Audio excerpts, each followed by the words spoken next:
Welcome back to this week's Real Countryfile. Another wet week we've had in the northwest. I don't know what you've had, let us know, but it's the winter just seems to be keeping hold here. Thank you very much to the sponsors this week, which is Cramp. So they have over 500,000 different agricultural products available next day. I actually went to look around their warehouse a few months ago, and that's what you can see now.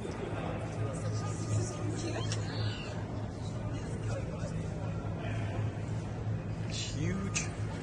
Fit some straw in here. This is where all the dangerous goods are stored, so stuff that's flammable. And them cones in the roof, if something was to go wrong, they'd fill it with foam, and it's completely bonded. Even the door's bonded and drops into them bits there to contain any spillages and suppress fires. And it will carry on along now. So all the windows, all the PTO shaft guards are down there as well. So it's like everything you could imagine. Fitting start motors, bolts, filters,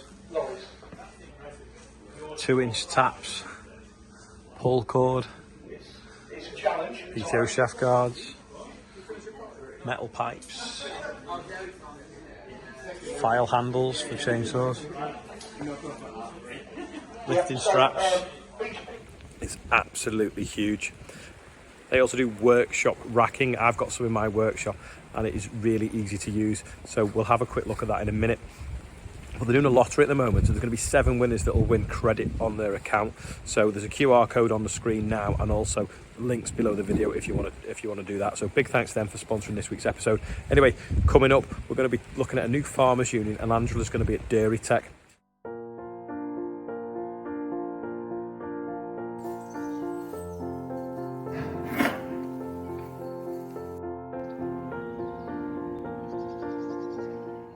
Hi everyone, my name's Steve Ridsdale, and the Real Countryfile have asked me if I would do a little bit about me and a new organisation that I'm involved with, tell you all about that.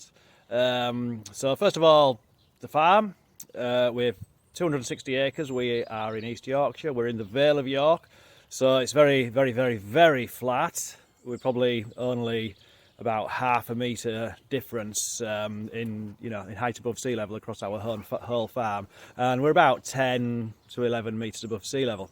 So we have drainage is a big issue, something that we need to keep on top of, which is very topical this last winter. Obviously, we've combinable crops.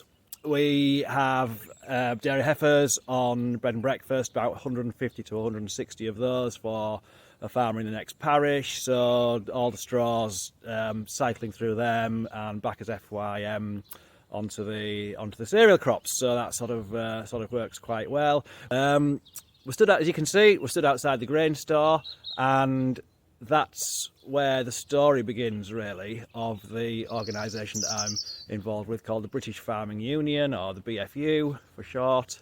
So I think we'll go inside the grain store and tell you a little bit more. Right, here we are inside the grain store. Heap of barley, 2023 crop barley there. And this is how the BFU started, because to send our grain to the feed mills or the flour mills or the oilseed to the crushers, in this country we are told we must be farm assured. But the imports are not farm assured, and they are able to access our markets quite simply by sending in a set of lab test results. And so I was involved, myself and another group of farmers, and we approached the Agricultural Industries Confederation. I don't know if you've heard of that organisation, the AIC. And the AIC oversee the grain standards, what they deem as permissible to be used into the feed mills, and then there's the UK flour millers as well who do a similar thing for the flour mills. And we approached the AIC and we said, can we supply our grain, our UK produced grain, in the same manner as the imports supply by producing a set of lab tests? And they said, no, you cannot. And so we asked, why is that? Why can we not? And quite simply, they didn't have an answer. They didn't have any credible answers. And so it seemed to be that there was a complete inequality, that my grain had to be farm assured, and I wasn't able to supply it in the same manner as the imports, just by supplying a lab test. So as this discussion went along, we kept getting asked, you know, who are you? Who are you representing? And we felt that nobody was representing us. Nobody was, talking about this issue. Nobody was doing anything about this issue. Nobody was trying to make sure that we did have a level playing field with imports. So, hence we started the British Farming Union, and then we were representing somebody, and that was maybe 18 months, 2 years ago when we started the BFU, and it grew slowly, and then it's really taken off recently. The last sort of 4 months, we've actually doubled in membership in just 4 months. So we're starting to get known now. Okay, right. So that's how it started. This was the grain. I think we'll go across to the dairy heifers and have a look at those, and I'll tell you a little bit more about the BFU as we go along. Right, the older group, there's 40 in this pen, and then we have 40 down the far end as well. So they're split up into 2 groups. They're on the silage is fed in rings, and then they get blend twice a day in the morning and night. So that's quite simple system, bedded on straw blower for the bedding, and quite straightforward. Now, so how does the BFU work? Well, we're sort of internet based, really, which works for me. We're very geographically isolated. We've got members from all corners of the UK. Any member can, if they have an issue or something that they think needs discussing, they can start a discussion and people join in, and we don't sort of, quite traditionally, if you're in a meeting room, you probably end up making a decision in, an hour or 2 hours maximum.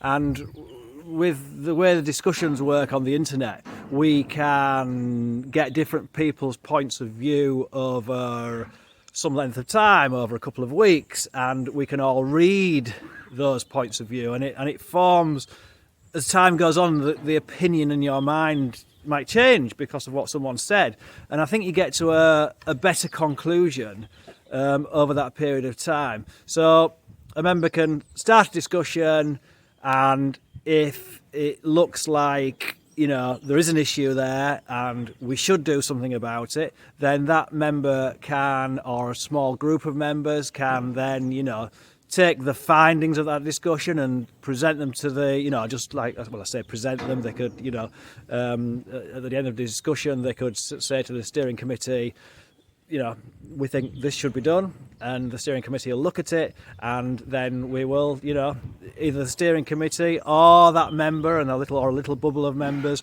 can go away and represent us on that issue. So, yeah, that's works quite well, really. Works quite well. Okay, right, we will go and have a look at a wheat field, because we have actually got some wheat drilled, which is quite amazing, but that's where we will go next.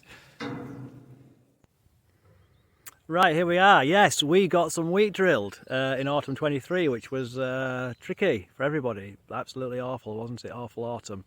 We were lucky. We were following. We have some stewardship on the farm. We have legume fallow because neonics have gone, and it's so difficult to grow oilseed rape.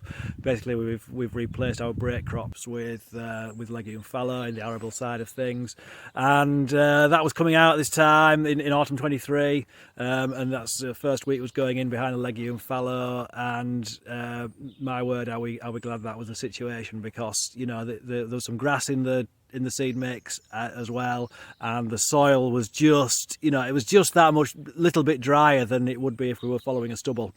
So and it was more friable as well. So we managed to get drilled. So we were lucky. Unfortunately, the hedgerow, you can see at the end there, the back of the field, that the becks in that hedgerow and behind that hedgerow, and sorry, there we go, there, right at the back there. That's where the beck is, and unfortunately that breached its bank at the end of October, and did flood some little areas off. I don't know if you can see there was standing water right at the far end of the field, which is still there. But yeah, lucky really. We were managed to get that area drilled. There was only one field that we didn't get drilled this last autumn. So to round off, yeah, the BFU, we're growing. One member, one vote, very important. No association with trade bodies or sponsorship from fertilizer companies or seed companies or retailers or whatever else. And just visit bfu.org.uk and we'd love to have you as a member. It's £10 a year to join, so it's really, we've set that just as a really almost zero barrier to entry, because we want as many as people as possible to join. So there we go. Hope you found this interesting, showing you a little bit of my farm as well. I say my farm, my farming brother with my partner Shapa, and my parents are still very much involved as well. Dad 81, he comes every day to feed the cattle and do a few jobs. So yeah, for real family affair here, and thank you for watching.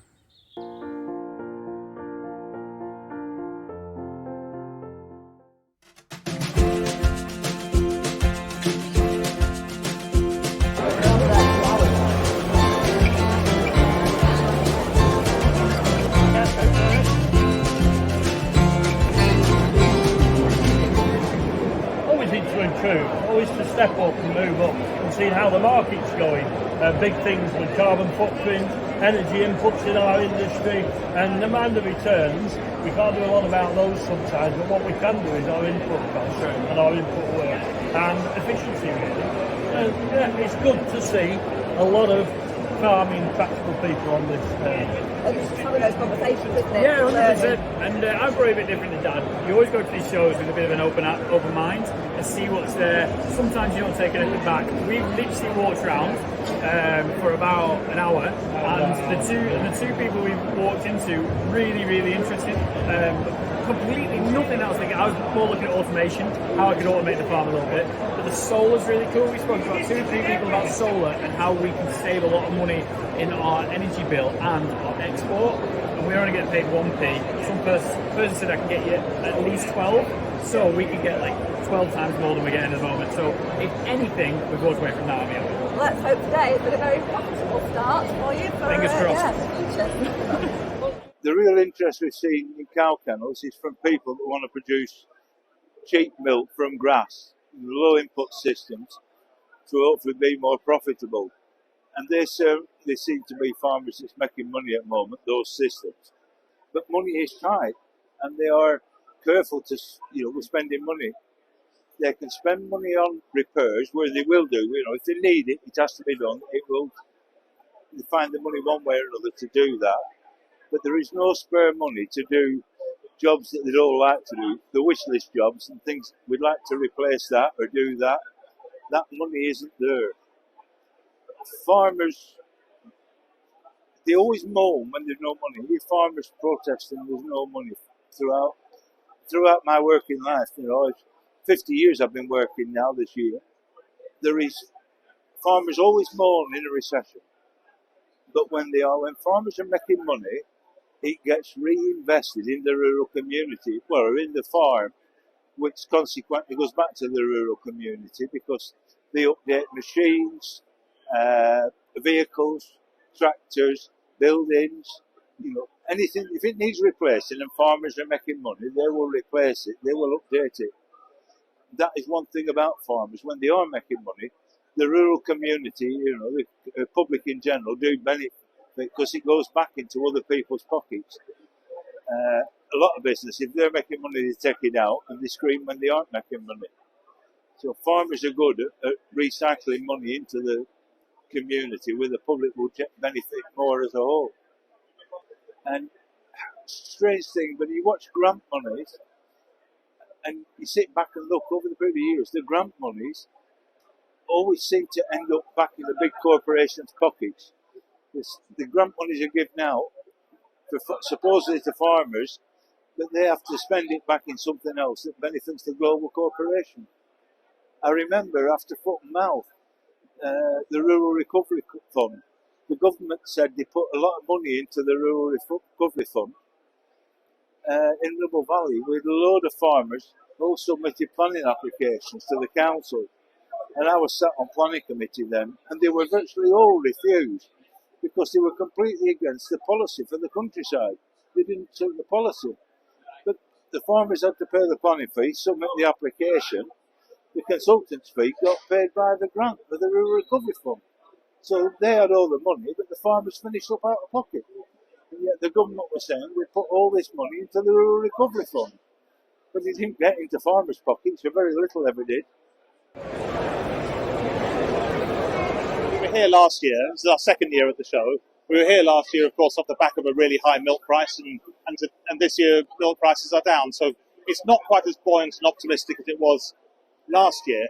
But overall, there's a mood amongst the professional dairy farmers, the people who are looking to expand, that they're continuing to grow and have confidence in the sector.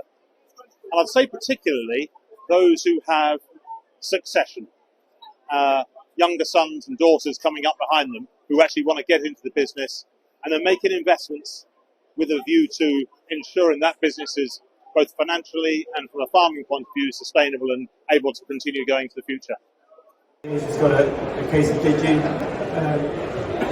One thing that's really important with Digi to remember is that, as you can see when we open up the foot here, it's getting any treatment you put on right into that cleft. So a lot of people spray or apply some sort of treatment onto the Digi, but unless you open it up with a pair of like separators, or you can use the tip of a glue tip, unless you open that up, you're not going to get that to cure. Because if you just spray it on the outside, you cure that bit, but there'll be a little reservoir in the middle that will just reinfect it and come back.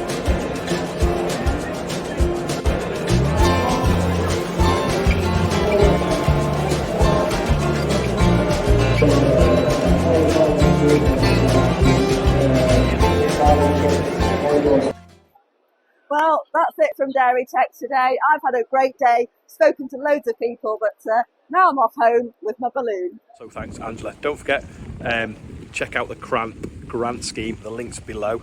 And thanks again to them for sponsoring this week's episode. So just to demonstrate how the CRAMP app works, as you can see, it comes up with a little barcode scanner, and then if we're running low on something, so if we need some more steel zinc plated bolts, what we can do is scan the barcode and it comes up with the product straight away, which you can then add to bag.